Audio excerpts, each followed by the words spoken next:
some basic things in terms of setting up your plot or whatever you need to do vegetable gardening.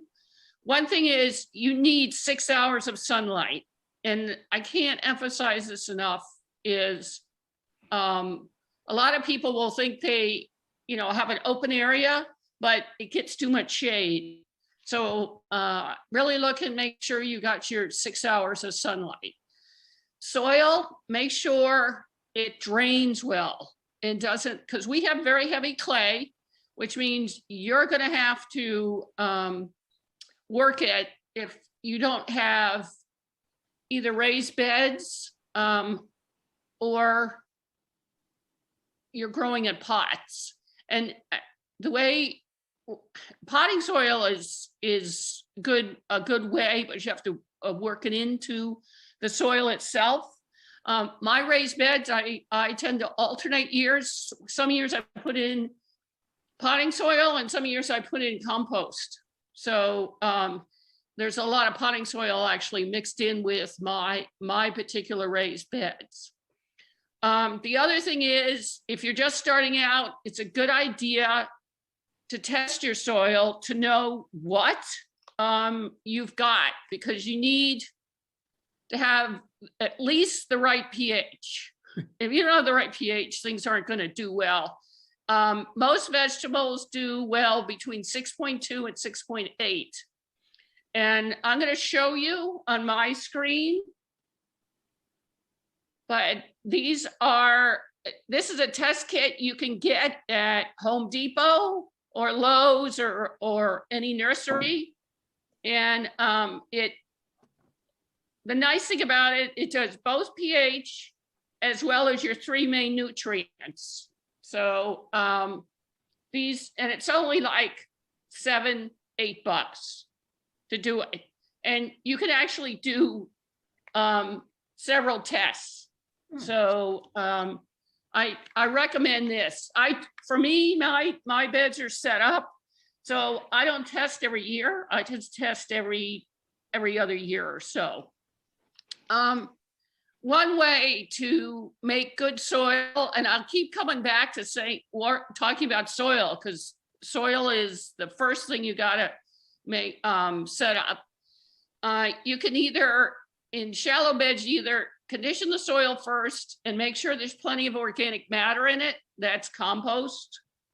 Either buy it, or if you have a compost pile, and or you can use larger pots, or you can use raised beds.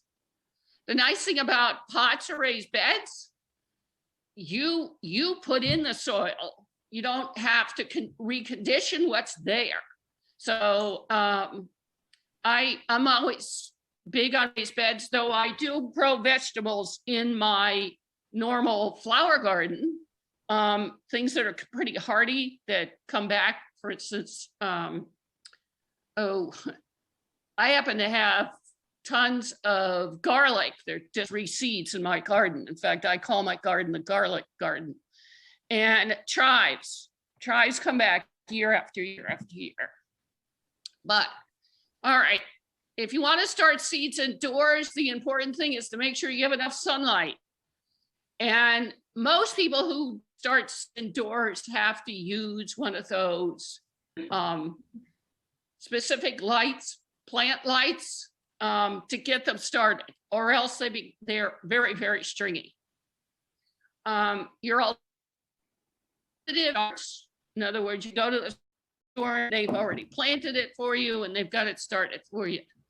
That's what I do. I'm not into seeds and everything. My house does not have enough sunlight. So buy starts. Okay, soil temps, soil temperatures. It depends obviously on what you're growing, but for example, 34 degrees is good for onions and peas. When it gets up to 50 degrees, tomatoes can be planted. 60 degrees for corn. The other thing too is to look at air temperature, and these are temps that have been maintained. 38 for peas, 50 degrees for tomatoes. It's interesting, it's the same temp for the soil and the air. 60 degrees for eggplant and peppers. So, and Ellen was talking about sometimes you get too excited and you put things in early. And for instance, I've had frost the last 3 mornings in my yard. So if I had lettuce out there, it probably would be pretty limp at this point.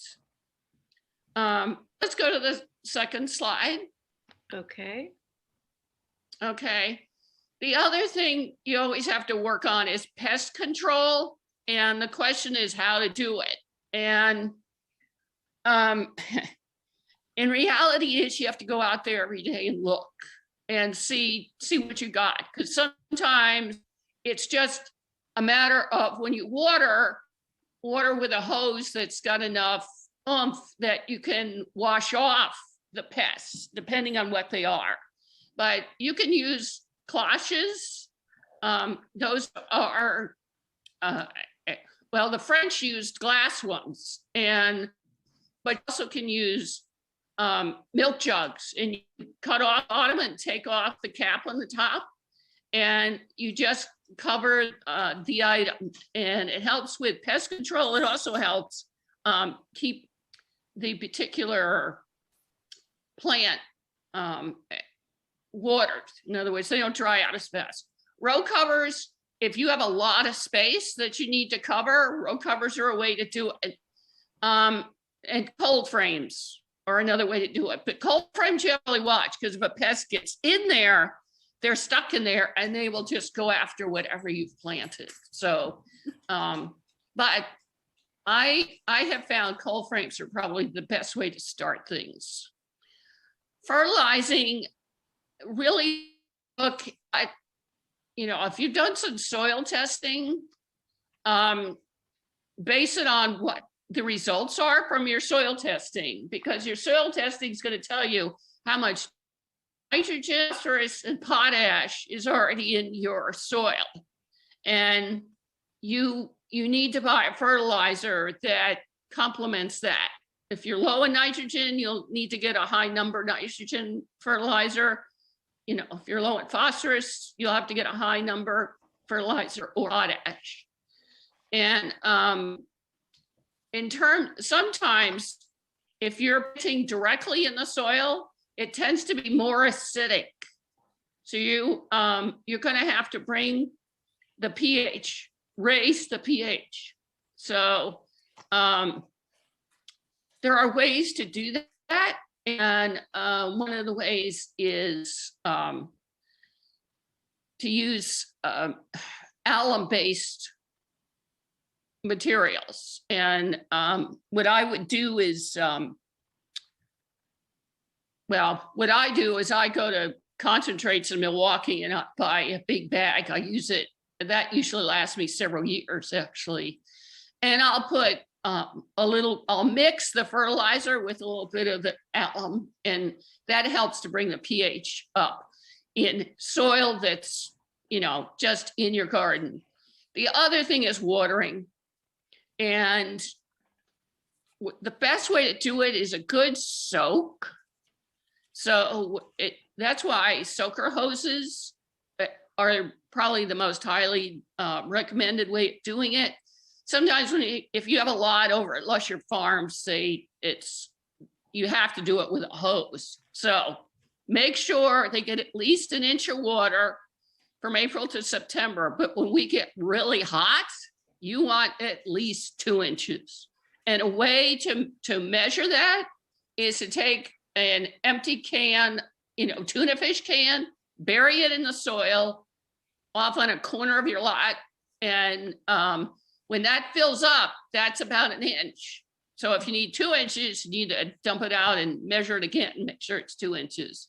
So I'll be honest.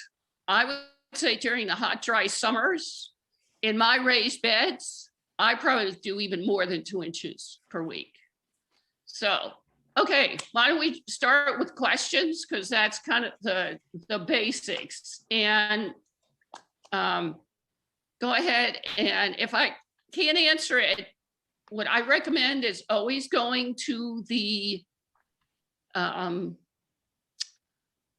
Master Gardener's website and leave them an email and they can help you. So I don't have any questions in chat yet, so.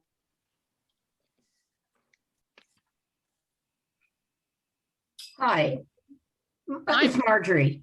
So my question is concentrates a good place to get fertilizer and soil? Do they have everything?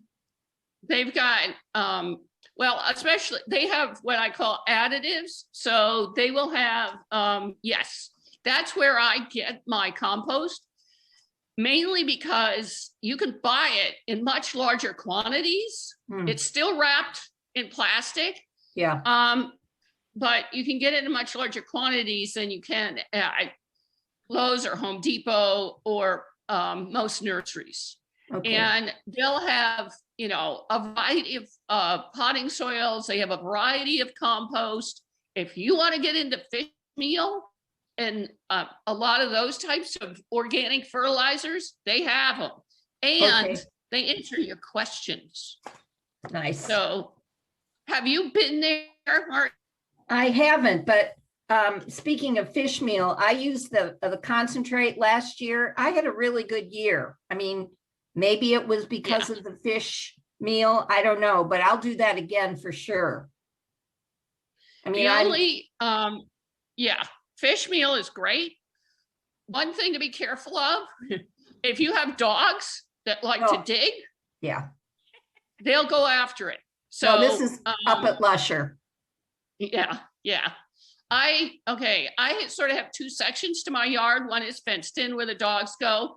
I can't use fish meal, but in the other parts of the yard, I can. Yeah. And the plants love it, whether it's vegetables or your regular garden variety plants. Yeah, that's a good question. And Marjorie, when you go to concentrates, you can't see it from International Way. Right. You have to. I have those notes from you. That's good. Okay. What's a good, in your estimation, what should I put where I had tomatoes last year? I know. Yeah. There are things that are not compatible from year to year, mainly because if there were any pest issues or some of the things that grow in the soil, they will build up if you plant the same, especially tomatoes year after year. What I would say is one thing they're not compatible with is onions. So stay away from onions.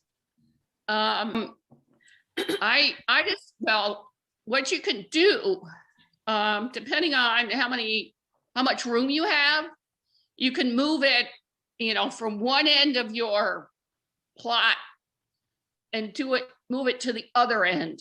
Yeah. The best, what I've been told is 3 years, which makes it hard to rotate. Yeah. So the other thing I've done is grow tomatoes in pots. And because that helps take care of that problem. You're going to renew your potting soil every year and you won't have that problem. So, yeah. And so tomatoes, that's right. Don't keep planting them in the same place. The harvest and just the health of the plant will not be as good on the second year. So maybe somewhere in the master gardeners could say, definitely don't, they might have an idea of, like, I had potatoes because somebody gave me some potatoes, I threw them in. So I had potatoes last year. What would be a good companion to put in there this year? So yeah. I'm trying to remember what's compatible and what's compatible. Oh, that's okay. I can, you know, Yeah. I just have heard that, and Yes, I don't have that much space, but you know, I'm gonna try to be more intentional this year. yeah. Yeah, like I say that every year. The Ginny, important thing is to keep a journal, Mm, you know, where you planted it, what you planted and how well it did. yeah, yeah. Go ahead. oh, I was just gonna say that there's a different way. You might show that soil testing thing again because they'll be better able to see it. Your picture wasn't very big because we were sharing the PowerPoint. Thank you. So that's what it looks like, guys. It's called Rapid. Rapid Test. Rapid Test Soil Tester. And it'll be hanging up. It's pretty small. Thank you. Okay, good. Okay, any other questions? Yesterday I planted buckwheat Yeah, because I heard that that'll grow really fast, and then just as it blooms, you turn it under so you provide some green mulch for It's a your good- garden. So I put that in the bed where I'm going to put late season crops like tomatoes, and I'm going to try growing edamame and okra this year. Wow, oh, good. Yeah. good. I just discovered when I started gardening up at Lusher Farm that the part of my failures in past year is that I was planting things too early. You get over eager, and I was putting tomatoes and beans in too early. Yes, that definitely happens. And there's I was hoping actually to show people a sort of calendar for planting. What another way to look at it is soil temperature. Hmm.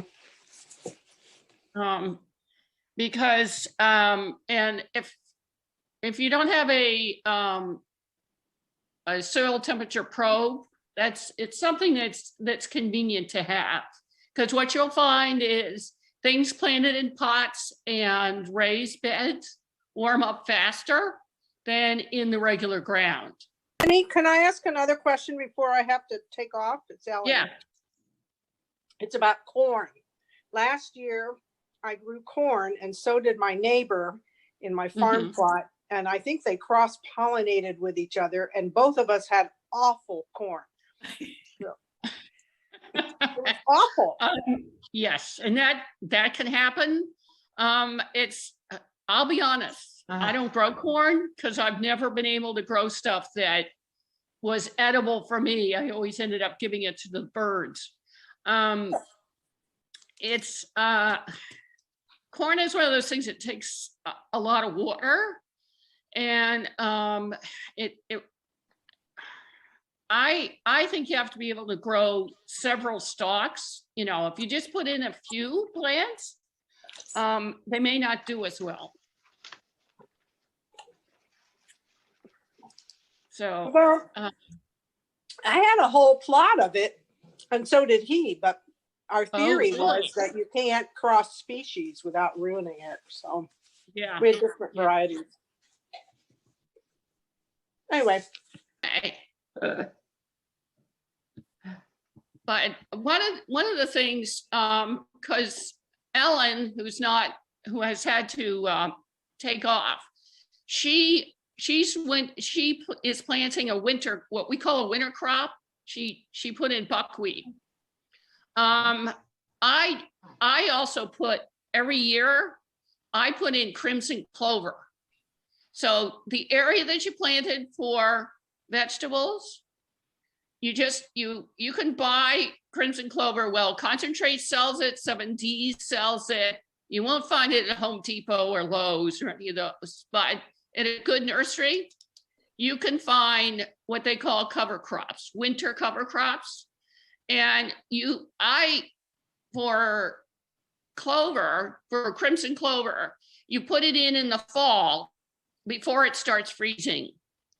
And so it'll take, what those winter cover crops are nitrogen fixers. And what they do, their roots actually gather nitrogen.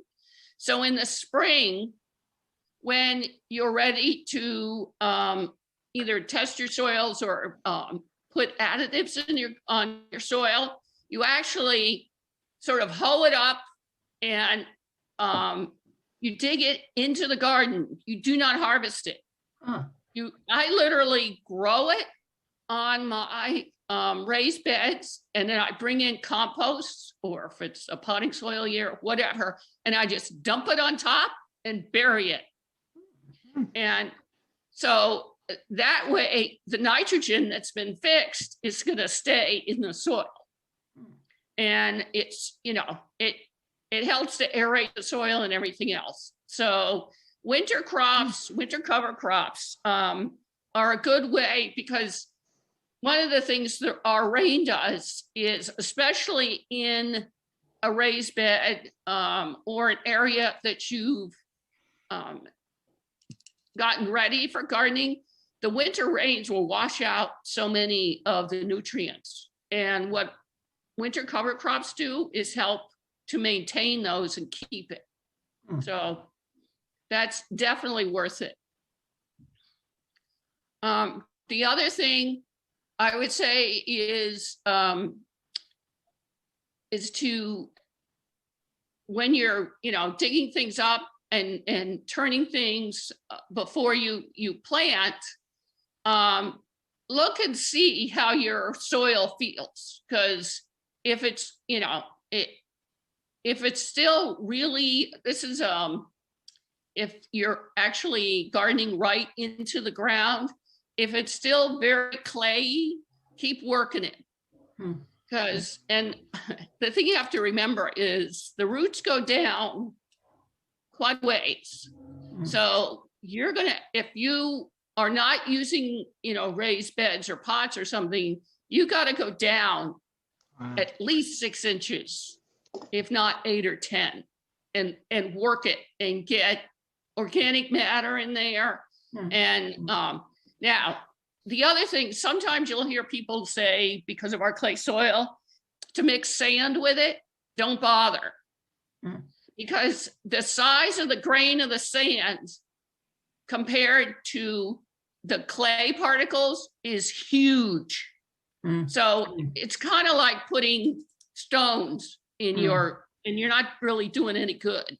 So don't use sand. What you want is compost. It's organic matter that you want put into the soil. And because one thing the clay does is help break down that organic matter so that your plants can use it.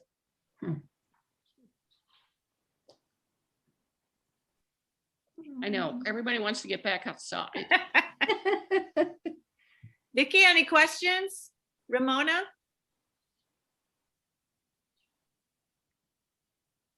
Ramona, you're muted. Unmute yourself so you can talk. The one I thought was going to come had questions. She asked me to come in, said I didn't have your thing, so she didn't get to, Janet Anderson. So no, I don't have any questions. Okay. Any other questions? I haven't checked chat. Nothing in chat. Okay. Ginny, I don't have any place to do a garden, but I may put some pots on my deck. Yeah. So just potting soil, and what kinds of things would grow well in pots on my deck besides tomatoes and whatever else? Yeah. You get lots of sun? No. Do you get lots of sun? Okay. Then Don't bother. They're kind of shady. I get a little sun out front, but most of my decks are pretty shady. you know, lettuce and things like that, what I call cold weather crops, you probably can do. But tomatoes, you know, or peppers, they'll just get stringy and you'll have very little fruit on them. So for something like that, I would try something like just, you know, lettuce, those sort of things. Because even when you get into things like cabbage and broccoli, they need a lot of sun too. Okay. So unfortunately, you're kind of restricting. Guess I better go to the Onion- farmer's market. Yeah, onions might work. I have some sun out front, so I could maybe do a pot of tomatoes out there or something, right? You Okay. think it gets 6 hours worth of sun? Oh, yeah, it gets full daylight Okay. sun. Yeah. Yeah. And what I have found, remember, most tomato plants are going to have it. So you're going to need, now, there are some varieties out there that sort of grow like a bush, and they tend to be cherry tomato size. They're not the big ones. Yeah, that's okay. But especially the big ones, you're going to have to support them. So you're going to need some sort of support. Okay. And you can get the cheapest are they're made out of wire. They fold flat, but when you put them up, they're put up like a square, and Mhm. that'll do the job of what you need. The other thing to remember is make sure your pot, you can, you really need, 18 inches or bigger. I mean, big pots. And that's another reason to use potting soil, because it's very hard to move heavy soil.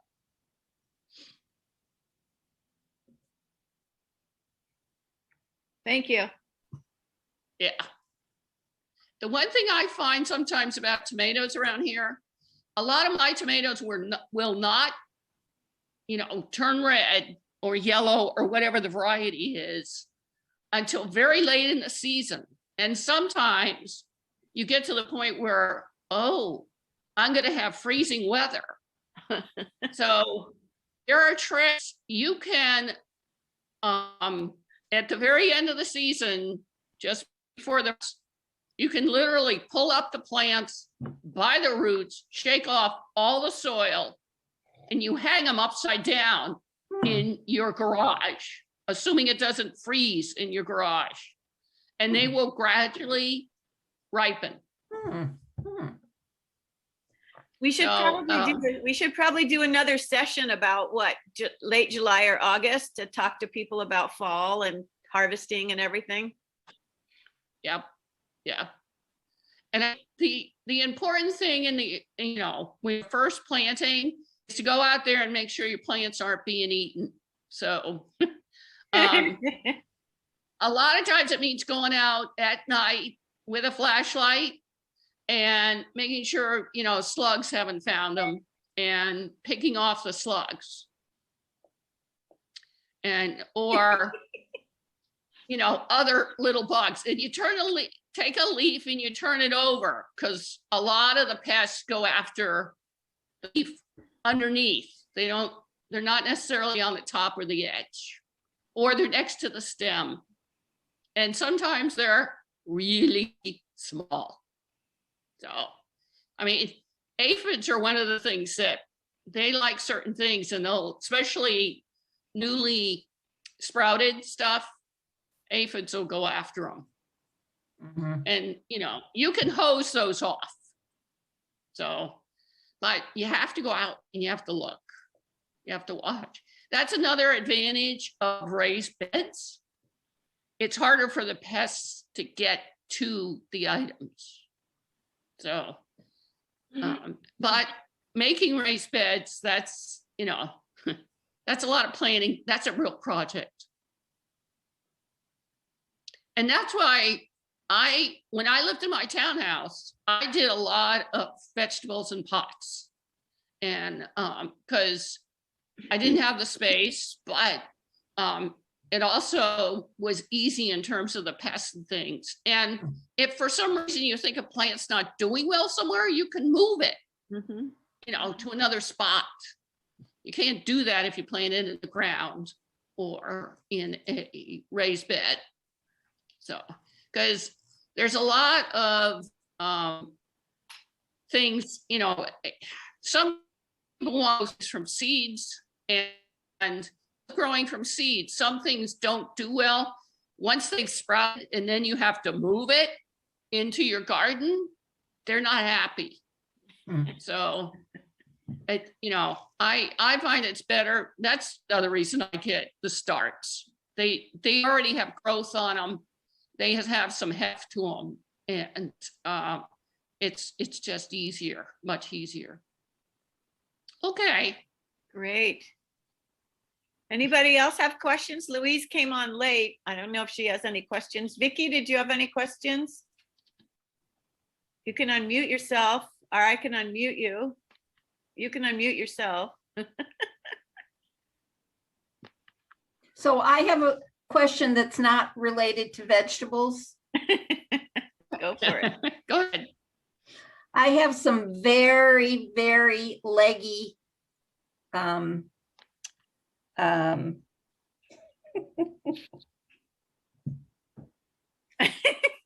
what the heck? Oh my God. Rhododendrons. Oh geez. Rhodies. Oh, yeah. Are they dead? Well, should when I- you say, Leggy, okay, I are they mean, very, are they what? are they woody? Okay, so they're old roadies. Some, it depends, unfortunately, it depends on the variety. Some of them, you can hack them down pretty hard Hmm, and they will eventually come back, but you have to have patience. hmm, If they've gotten to the point where wow, because roadies usually will do fine in shade. It may mean they've gotten too much shade where they are, but that's unusual. And when they get leggy, two things. One, there's always, you can always give them some fertilizer and see what they do. I have a very large bush. This bush, for a lot of different reasons, got moved around in my yard. And, but I left it in its corner for a couple years and it started to come up again from the roots. And I eventually did. I hacked it way back. Now, the woody parts were 1.5 inches. I mean, this was a big rhododendron. The younger they are, the better the chance they have of coming back. So the what? I missed, you broke up the younger the plant, they're old. They're old. They were here when we moved in. We've never been good at pruning. I have a fear of pruning, I have pruning anxiety. Pruning anxiety. I'm You the can opposite. tell. Come and look at my I'm the yard. opposite. Everything's going all over the place. It's awful. I just hacked a tree before I came in here because I've been trying to get my husband to do it, and it's like, give me those, and I just started hacking away. What the heck? I mean, for the road, I mean, I've seen roadies in a commercial. In fact, they're at the McDonald's like Oswego, and I watch them hack down to like 6 inches on the ground, and I Wow. watch those roadies come back. Really? Yeah. Well, there's plenty So- of stuff around them, this one in particular, so it's not like it would be a big hole. Yeah. Not that my garden is planned in any sense, but, cover that space, hope it grows. Oh, geez. Anyway, Good evening. anyway, I may just go at it. That would be my reaction initially without seeing it. Yeah, But, 'cause these long strings and then a little bud at the end, they just look awful, right. Good Yep. afternoon, ladies. Can you hear me? Yes, we can, Louise. Great. I have a question. Do you know anything about trees? I have a persimmon tree and it has an awful smell. Interesting. I don't have a lot of experience with persimmons. I have a nephew that grows persimmons and does very well. But because he likes the fruit. So if there's any smell associated with it, he doesn't care. When you say smell, is it smell from the blossoms? Is it from the It's whole area? the whole area. I don't know whether it's the leaves or the fruit, maybe. When I Okay. planted it, it was just close by the patio. So when I have people sitting there, they move away from that area. Oh, it's oops. it's Now, becoming a tree almost. Yeah. And I should be pruning too. That would be a good question for the Master Gardener website. Because I don't have a lot of experience with it. And they could tell you whether that is normal or not. Okay. Okay. I'll ask my nephew the next time I go over to his garden. He does, his aren't, close to the house, so. And I I have have one another and it question, doesn't if I smell. may. Yeah, go ahead. Yeah. I also have a rhododendron, and it's dying slowly. And on it are growing different looking mushroom or whatever it is called.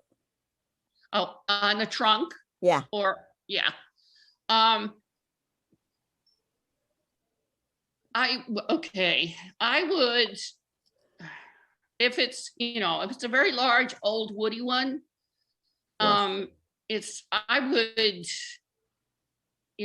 would hack off a lot of the longer limbs, give it some acid type fertilizer. Oh, Okay. okay.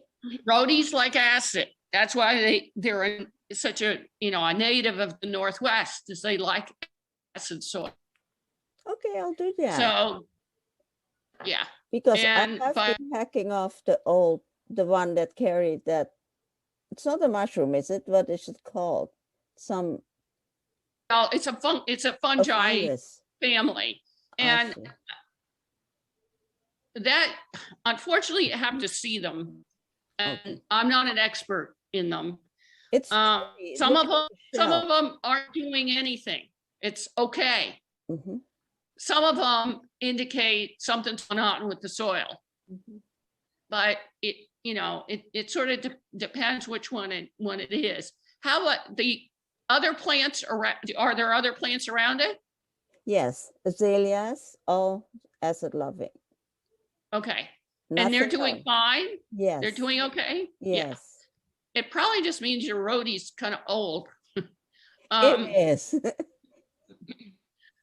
And my first reaction would probably be to cut it back and fertilize according to directions and be patient. Because one of the things that people think, oh, it's going to come back immediately. A larger plant could take a couple years. So I always tell people, be patient, real patient.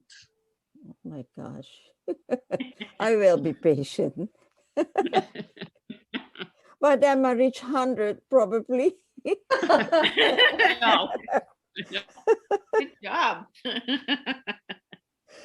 Well, one of the things you find with a mature garden, you do more pruning than you do planting. Yes. And what I do most of the time now, I plant maybe a couple perennials, and the rest of the time I'm just pruning. Oh my! Because my garden is now mature. Oh, that's fun. I don't mind pruning, just like what is Marjorie, was it? I love pruning too.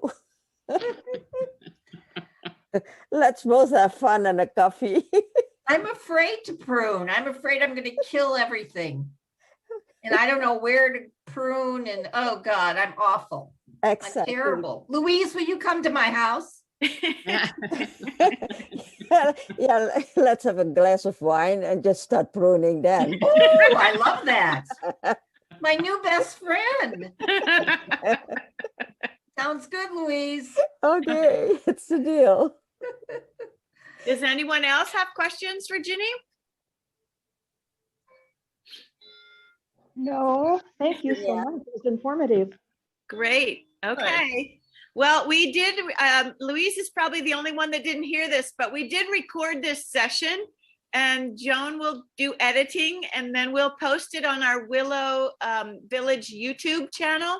Okay. So we'll shoot an email out when we get it posted and let everybody know it's there. And it sounds like we better set up a couple more of these later in the season, you know, so that we go through the year. So later in the summer, I'll talk to Ginny about when we should have some more sessions and we'll have some more. But in the meantime, you can get through Ginny through the office if you have more questions. Thanks, everybody. Thank Thank you, you. Jenny. And thank you. Thanks, folks. Thanks, guys. Hi, Joan. Happy Easter. Thank you. Let's go garden. Yeah.